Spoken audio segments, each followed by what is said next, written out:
আমি শুকিয়ে রেখেছি খোকা, তুই কবে আসবি, কবে ছুটি। চিঠিটা তার পকেটে ছিল ছেঁড়া আর রক্তে ভেজা। মাগো, ওরা বলে সবার কথা কেড়ে নেবে, তোমার কোলে শুয়ে গল্প শুনতে দেবে না।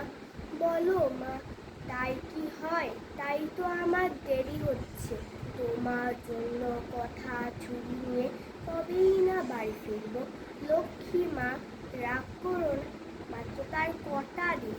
পাগল ছেলে, মা পরে আর হাসি। তোর উপরে কি রাগ করতে পারি? নারকেলের চিড়ে করতে, উটকি ধানের মুরগি ভাজে, এটা সেটা আরো কত কি।